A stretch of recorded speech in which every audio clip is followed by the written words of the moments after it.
Hey guys, welcome back. Thanks for joining me for another video. I'm really excited about this week. We're gonna dive into narcissists in the workplace. So meaning you have a boss who's narcissistic or a coworker. And I got this request a ton recently. So there must be a lot of people out there struggling at their jobs and in their offices with someone who is narcissistic. And really what they want is just tips on how to kind of deal with this type of personality, because chances are, you can't just like up and leave your job tomorrow. So you have to learn how to engage with this person on some level. One of the things that we all say when it comes to narcissism is run for the hills, go no contact. And when you can't really do that, you have to learn how to cohabitate with this person on some level, whether you're co-parenting or working with someone. And obviously each situation is a little bit different, but for the most part, we're trying to just learn coping skills. Now, before we get into this video, if you have not already subscribed, don't forget to click on the subscribe button down below and click on also post notifications so you can be in the loop each week when I do upload a new video with a new topic. I have also received a ton of requests regarding private coaching. So if you would like more information on that, you can click the link below. It'll give you all the details on my website as to what it entails, the cost, how long it is, etc. If you also have questions on my 9-week coaching course that is available on my website as well, I will link that down below and it'll give you all the information on that as well. So let's dive right into this week's video. So a piece of advice that someone gave me years ago, and it has always stuck with me, was someone said to me once, you need to know your audience. So you need to know the person that you're dealing with. And the reason why this is so important is because it allows you to kind of accept people for who they are and where they're at and what they're able to give. And it also gives you an opportunity to kind of understand, well, what do I need to do in order to interact with this person? So we can never change another person. We can only change ourselves. And a lot of this is learning the skills that you need to learn in order to manage yourself in these interactions. So since we pretty much know how a narcissist kind of works, there is one thing that when you're dealing with someone in the workplace that's really essential, especially if you're dealing with someone who perhaps you have a boss who's narcissistic, is understanding that their needs come first, that they have their own agenda, all they do is care about themselves, and understanding what that agenda is really crucial. So knowing what their agenda is crucial, but also understanding that they need to know what can they get out of every situation. That's the most powerful. That's like the golden nugget right there. If you know what they're trying to get out of every interaction, deal, project, daily workload, whatever, how it's going to benefit them, then you can play off that in order to kind of get what you want or just to protect yourself in general. So what they need to know is how can you help them achieve their goals? Because, right, everything's about them, everything's about their own goals and their own needs. Now, since they only care about themselves and they're always trying to get ahead and they're always trying to close that deal and whatever, right, it can be really frustrating because obviously in an office environment, a team environment, it is more than one person putting in the effort to get the job done, right? Hence team. And when one person is always looking out for themselves, there's going to be times where that person might take credit for something that you did, or might take their frustrations out on you, or might want to just kind of use you to have their own personal gain. And that obviously can be extremely frustrating. So one of the first things that you should never do when you're interacting with someone, especially say, for example, they took credit for something that you did, or, they're not treating you with the respect that you want to be treated with, whatever the case is, you can never come at this person and blame them. Now, as an outsider looking in, it might be very clear that what they did was wrong.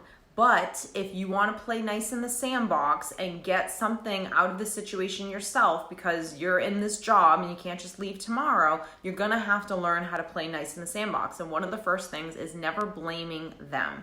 So because most egos are extremely fragile and people don't like to hear when they did something wrong, especially someone who's narcissistic, we kind of have to figure out, well, how do we get around this in order to get what we need out of the situation? So the best way to interact with someone is to, number one, take all emotion out of it. Now, obviously in the workplace, there should be no emotion involved. It is a strictly business environment, but you can't take what they're doing personally. And I know sometimes that this can be really, really hard, especially if you're a person of principle and of ethic and you do all the right things and you're fair and all of those lovely qualities and traits, but you can't take what they're doing as a personal attack on you, even when it might look like a personal attack on you. So when you remove emotion from it, you don't look like that over emotional, erratic, unhealthy person in the office. You actually look like someone with confidence and that's able to speak directly and confidently and calmly to the person. So interacting with someone who's narcissistic is actually the easiest thing to do in a work environment because there is no emotion involved and you can speak very directly with the person. So you want to only be using I statements. You never want to blame a person, and quite frankly, this helps in any interaction with people, right? It's to never blame people, is just to talk about how something is making you feel versus all the things that the other person is doing wrong to either manage the team or get this done, or what their behavior was yesterday and how it was wrong and they shouldn't have done that. Avoid all of that for the time being. So you're not blaming them as to why you feel the way you feel. What you're doing is just discussing what you feel and what are the best options to not feel the way that you do so you can then work your hardest. Like, that's really what the goal is, right? Is what can you do to help me to achieve my goal? So any narcissist is actually probably going to give you what you want if it means that they get what they want. There's a lot of tit for tat in these relationships. So if you know, okay, this is what I need to work my best, and in turn, this then helps you look like the best boss ever, get this project done faster, etc., then you can get what you need, they can get what they need, and all is well for the most part. Now, when describing what it is that you need in terms of whether it's respect, whether it's actual things that you need in order to get your job done, it's best to always give options to the person. The reason why options are always so important with any narcissist is because it allows them to have control, so to speak, and make them feel like they're actually making the decisions versus you're the one really making the decisions, and every option that you gave this person is fine with you, but it allows them to make the decision and feel better about themselves, to really boost up that ego, so to speak. Now, a lot of you might be listening to this video and cringing because you're like, I don't want to play these childish games. But again, if you can't leave a job tomorrow, you're going to have to learn how to kind of tiptoe on some things until you can either get out of a department, get a new job, etc. Or, maybe it doesn't bother you that much to play these little games to boost this ego if you are essentially getting what you want out of the situation, which is a somewhat normal work environment. At the end of the day, we spend so much time at our jobs, and sometimes we spend more time at our office or our job than we do with our own families. And it's important to have a normal, healthy environment. And I always say, you can't pick your family, but you can pick your job and you can pick your partner. And so if you can't just, like I said, up and leave tomorrow, you have to make the best of it. And these are the things that are going to help you to make the best out of the situation. On a side note, any narcissist, whether you're co-parenting or it is in the workplace, document. You want less verbal interaction and more documentation. So whether that's, just speaking to them the most you possibly can on email, or not standing at the bubbler or water cooler or whatever you want to call it in the kitchen, in the break room, chit-chatting about our lives and what's going on. You don't want to do any of that. You go to work, you do a job, you interact with some people that you like at your office, but for the most part, you do your job and then you leave.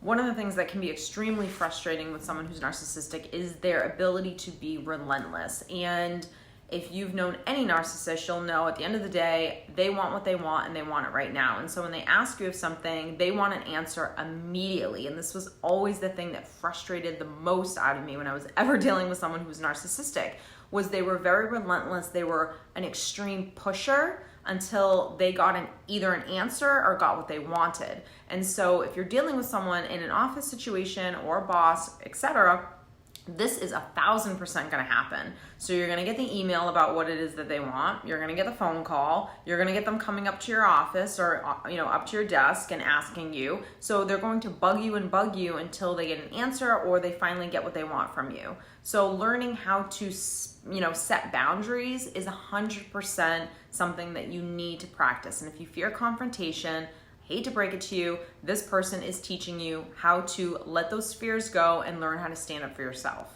That's why I always say a narcissist is actually a great teacher, because they're going to pull out of you the things that you need to work on within yourself so you can be the best version of yourself. So for me, I always hated confrontation. I would tend to be over emotional and just react. And so being able to calm myself down in situations when I was dealing with certain types of people and personalities, it allowed me to learn how to calm down, pause, think about what I was going to say before I said it, not just react to what people were doing and taking everything so personally.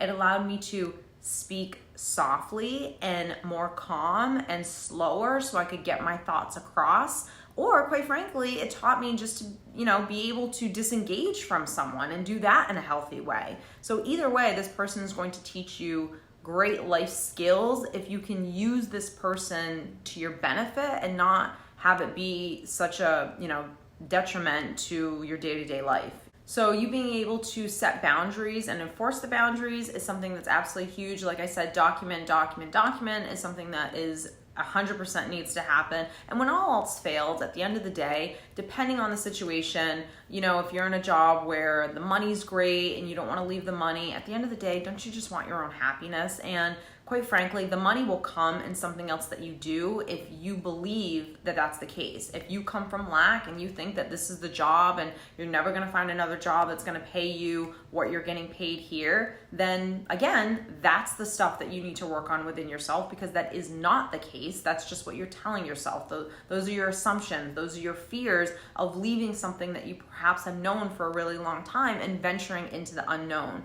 So again, these are all great things for you to learn and overcome if you choose to do so. So I hope you have enjoyed this video. If you did, don't forget to give it a thumbs up, and I will see you next week.